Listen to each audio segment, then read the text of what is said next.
सर्वप्रथम सर्व स्वामी भक्तांचे पुन्हा एकदा खूप खूप मनापासून स्वागत आहे। स्वामी भक्तांनो, आज आपण जळगाव जिल्ह्यातील रहिवासी असलेल्या एका स्वामी सेवेकरी ताईंचा खूप रोमांचक अनुभव बघणार आहोत। हा अनुभव ऐकल्यानंतर प्रत्येक स्वामी भक्ताच्या अंगावरती शहारे उभे राहणार आहे। स्वामींची प्रचिती प्रत्येकाला कळणार आहे। चला तर मग वेळ न लावता आपण या ताईंच्या शब्दात या सुंदर अशा अनुभवाला सुरुवात करूया। तत्पूर्वी तुम्ही जर आपल्या चॅनलवरती नवीन असाल तर सबस्क्राईब करायला विसरू नका, कारण असेच रोज स्वामींचे नवीन नवीन अनुभव या चॅनलवरती येत असतात। ताई म्हणतात, सर्वप्रथम सर्वांना श्री स्वामी समर्थ, अनंतकोटी ब्रह्मांड नायक राजाधिराज योगीराज परब्रह्म भगवान श्री स्वामी समर्थ महाराज यांना कोटी कोटी प्रणाम। स्वामी भक्तांनो, मी जळगाव जिल्ह्यातील रहिवासी आहे। माझे नाव स्नेहल। आज मी तुम्हाला माझ्यासोबत जे काही घडले आहे ते प्रत्येक क्षण शेअर करत आहे। आज डोळ्यातून अश्रू वाहत आहे। स्वामींची महिमा कळत आहे। अगाध लीला आहे स्वामींची। स्वामींना सांगण्याची काहीच गरज नाही। प्रत्येक भक्ताच्या मनातील इच्छा स्वामी जाणतात, पण योग्य वेळ आल्यानंतरच ते देत असतात। मी स्वामी सेवेत येण्याचं कारण फक्त माझं दुःख होतं। खूप मी ग्रासलेली होती। संकटामागून संकटही येत होती। कुठेच काही मार्ग मिळत नव्हता। त्याच दरम्यान मला स्वामी सेवेविषयी कळालं आणि मी स्वामींच्या सेवेत आली। स्वामी सेवेत आल्यानंतर स्वामींची एवढी गोडी लागली ना की मी स्वामींची कधी होऊन गेले मलाच कळालं नाही। पण स्वामी सेवा करून देखील माझे एकही प्रश्न सुटत नव्हता।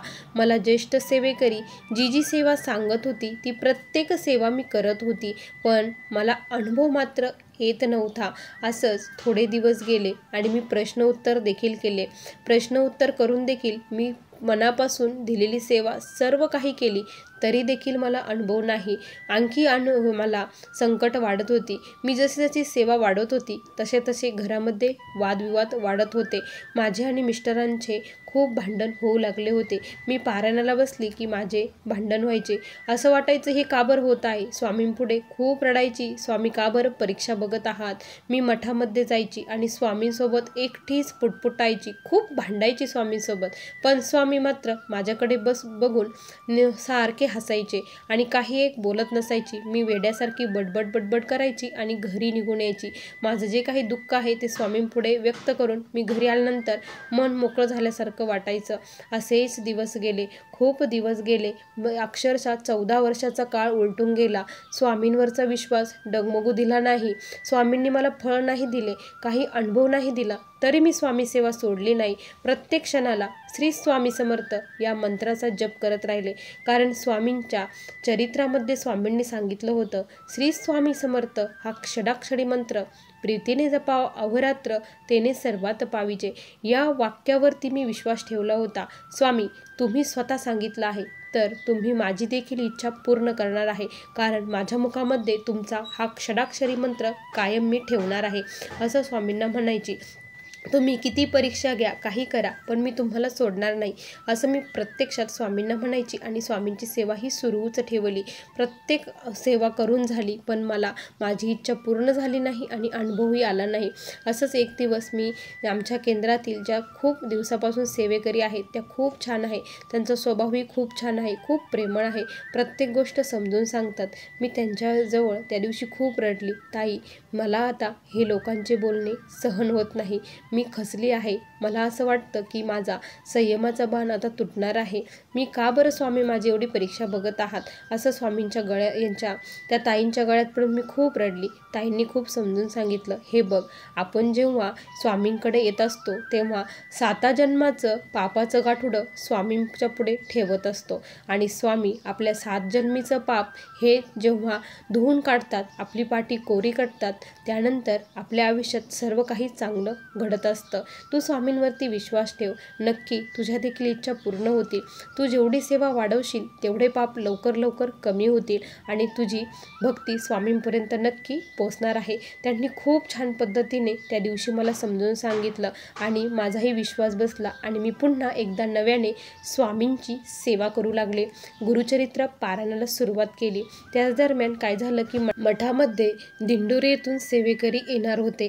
त्यांचं खूप छान मार्गदर्शन होणार होतं आणि मला तिथे जायचं होतं। मी मेसेज ऐकला ग्रुपवरती आणि मग मी तयारी वगैरे केली आणि मी 4 वाजता मठामध्ये गेली। तिथे सडा रांगोळी वगैरे काढली, सर्व काही सेवा माझ्याकडून स्वामींनी करून घेतल्या. त्यानंतर आरती झाली. आरतीनंतर मार्गदर्शनाला सुरुवात झाली.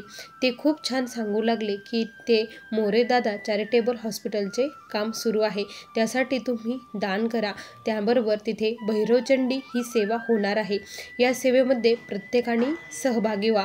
ज्यांचे आतापर्यंत सर्व काही सेवा करून झाले आहे तरीही प्रश्न सुटले नाही, त्यांनी फक्त एकदा ही भैरवचंडीची सेवा करून बघा तुम्हाला काय फरक पडतो आणि काय अनुभव येतो, असं त्या ताई तिथे बोलल्या. त्यावेळेस कुठेतरी वाटलं आणि त्यांनी या भैरवचंडीचे आलेले अनुभव देखील सांगितले. त्यावेळेस खूप विश्वास पटला आणि मी ठरवलं मी हे सेवेला जाणार. संध्याकाळी मी मिस्टरांना विचारलं की अशी अशी त्र्यंबकेश्वर येथे सेवा आहे, मला त्या भैरवचंडीच्या सेवेसाठी जायचं आहे, प्लीज मला जाऊ द्या. तर मिस्टर म्हटले तुझी इच्छा आहे तर तू जा, पण कशी जाणार? म्हटलं मठातून गाडी आहे, मी जाती. तर मिस्टर म्हटले हो जा तू. मग मी जाण्यासाठी सर्व काही आवरलं. तोपर्यंत माझं गुरुचरित्राचे पारायणही कंप्लीट झाले आणि मग मी त्र्यंबकेश्वर येथे जाण्यासाठी निघाली. तिथे गेली. तिथे गेल्यानंतर तिथलं ते वातावरण बघून खूप मनाला छान वाटलं, कारण मी त्र्यंबक येथे गुरुपीठावर पहिल्यांदी गेली होती. तिचे ते 3.5 शक्तिपीठे बघून माझं मन भरून आलं आणि खूप छान पॉझिटिव्ह एनर्जी मला तेथे आली. मग मी तेथे भैरवचंडी सेवेसाठी बसली. भैरवचंडी सेवा ही प्रत्येक दुर्गाशक्तीचा पाठ जो आहे त्या पाठामध्ये जो उवाच असतो ना, त्या उवाचाला कालभैरव अष्टक घेतलं जातं. खूप छान सेवा होती. अक्षरशः 3-4 तास ही सेवा चालली आणि आमची ही सेवा खूप छान पार पडली. त्यामध्ये काय झालं ना की माझं अचानक खूप पोट दुखत होतं.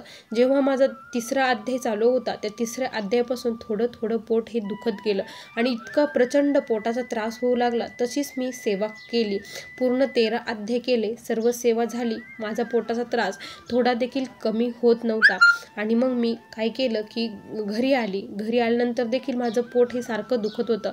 मी मिस्टरांना म्हटले की मला खूप कालपासनं पोटाचा त्रास होत आहे. तिथे सेवे माझं मन लागलं नाही, कारण खूप माझ्याकडून माझं पोट हे दुखत होतं म्हटलं.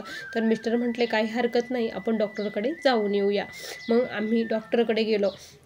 डॉक्टरकडे गेल्यानंतर डॉक्टर म्हटले की एकदा आपण सोनोग्राफी करून बघूया, कारण पोटाचं काही कळणार नाही सोनोग्राफी केल्याशिवाय. मग माझी सोनोग्राफी करण्यात आली. सोनोग्राफीचे रिपोर्ट आले. रिपोर्ट आल्यानंतर खूप आश्चर्याचा धक्का बसला, कारण जे अशक्य होतं ते शक्य केलं होतं. कारण या 14 वर्षामध्ये असा एकही डॉक्टर नाही की तिथे आम्ही गेलो नव्हतो. प्रत्येक डॉक्टरच्या आम्ही पायरी चढलो होतो. प्रत्येक डॉक्टरचं एकच उत्तर येत होतं की तुम्ही आई बनू शकत नाही. आणि ह्या रिपोर्टमध्ये मात्र असं आलं होतं की तुम्ही 4 महिन्याच्या प्रेग्नेंट आहात. एवढं कसं आश्चर्य हे घडू शकतं, कारण मला MC ही रेग्युलर येत नसायची. मला कधी 3 महिने 4 महिने असं होत होतं. त्यामुळे मला हे कसं राहिलं आणि मला थोडा देखील काहीच त्रास झाला नाही, काहीच जाणवलं नाही, थोडंसुद्धा नाही.